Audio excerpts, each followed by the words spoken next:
नमस्कार भैया जी, हमारा नाम रत्नम सिंह बा और आज हम तनिक गरम मुद्दा पे बात करे आए हैं। हो सकत है कि एकरे बाद हमका बहुत जने देशद्रोही कहें, लेकिन का फर्क पड़त है। सरकार तो सरकार है, उनके आगे तो फ्रीडम शब्द का नाम लेवे का मतलब समझा था तो का तुरंत देशद्रोही घोषित कर दी हैं। भारत जैसे देशवा में सिर्फ और सिर्फ हमारे आदरणीय प्रधानमंत्री नरेंद्र मोदी जी ही बोल सकत हैं। काहे का भैया, वो तो भारत देश का राजा है ना, बाकी मीडिया का कोनो कुछ ना समझत। बाकी भैया तोहरे सब समझदार आदमी है, अब का बोली एकरे आगे। चला हम आपन कहानी शुरू करे चलत है, बाकी जेका जौन समझे बा समझे। तो भैया जी आज हम परिवारवाद पे बात करे चलत है। अरे अरे अरे रुका, हम ना हमारे देश का प्रधानमंत्री जी परिवारवाद पे बोलत हैं, हम तो बस विस्तार में बतावत है। तो भैया जी जैसा कि आप सबका हम बतावत चली कि 6/4/2022 का भारतीय जनता पार्टी का स्थापना दिवस रहा और इत्तेफाकन प्रधानमंत्री जी ने अपने संबोधन में परिवारवाद पे हमला बोला। परिवारवाद से तो आप सब समझत हुई हैं, लेकिन तबो हम आपके एक दाई जरूर बताइब। लेकिन उससे पहले हमार एक सवाल बा प्रधानमंत्री जी से। सब जने ई चेहरा देखा, ई हैं जय शाह, अमित शाह जी के सुपुत्र। बहुत जने इनका जानत हुई हैं, लेकिन तबो हम बताए दे कि जय शाह कोनो पॉलिटिकल पार्टी के नेता ना हैं, लेकिन हो सकत है कि आगे हो जाए, कुछ कहा ना जा सकत भैया। लेकिन अब सवाल आवत है कि जय शाह आखिर हैं का। Jay Shah BCCI board of cricket control में एक बहुत अहम अधिकारी हैं। जब जय शाह बैठत हैं तो इनके आगे पीछे तमाम बड़े खिलाड़ी सर झुकाए खड़ा रहा हैं। प्रधानमंत्री जी हम और हमारी जनता आपसे समझे चाहत बा कि अमित शाह के सुपुत्र होवे के अलावा क्रिकेट में इनकर का खूबी बा।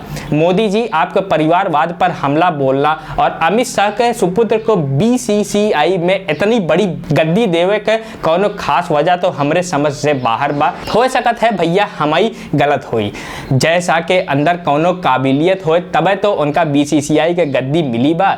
लेकिन भैया ई टैलेंट ई काबिलियत कौने बाजारे में मिलत है, तनिक हमऊ का और हमारी जनता का बतावा।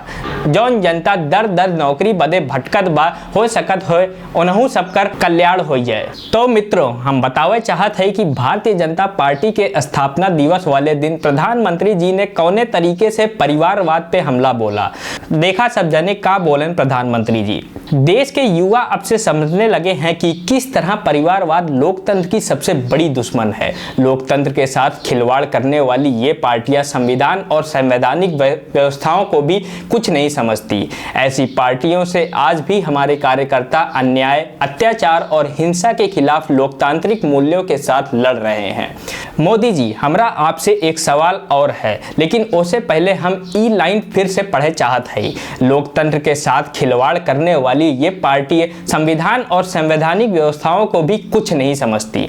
तो मोदी जी आपने लिखा तो बहुत खूबसूरती से है, लेकिन जरा इन दो संस्थाओं पे ध्यान डाल लीजिए, चुनाव आयोग और मीडिया। मोदी जी आप बहुत अच्छे से जानते हैं कि ई दोनों संस्था का कितनी बदतर हालत बा और केकरे कार्यकाल में बा। एकरे आगे अब हम कुछ ना बोलब मोदी जी।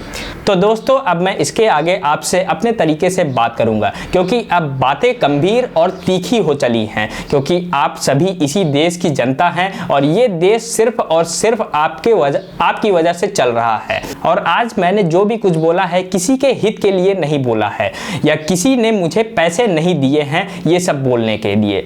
ये मेरे शब्द हैं जो मैं अपनी ऑडियंस को बता रहा हूं और मुझे उम्मीद है कि इस देश की जनता इस बात पे ध्यान देगी कि देश में हो रहे कामों को किस तरीके से देखना और उस पर कितना गौर करना है, और खास करके आज की यूथ को इस बात पे कितना ध्यान देना है। परिवारवाद, जातिवाद, धर्मवाद के मुद्दों में उलझने से अच्छा है कि इन बातों को लेकर आवाज उठाई जाए, क्योंकि ये सभी चीजें ऐसी हैं जो हमें खुद ही नष्ट कर दे रही हैं। हम सभी आपस में ही लड़कर मर जा रहे हैं। मेरे ये सारे सवाल जो भी मैंने मोदी जी से पूछे हैं अगर ये गलत हो तो मैं उन सभी जनता से आग्रह करता हूं कि कमेंट बॉक्स में कमेंट करके जरूर बताइए। लेकिन मैं उन अंध भक्तों से भी गुजारिश करता हूं जो अंध भक्ति में खोए हुए हैं, वो कमेंट में देशद्रोही लिखने से पहले अपने आंखों के सामने से भक्ति का काला अंधेरा हटाकर फिर बात करें।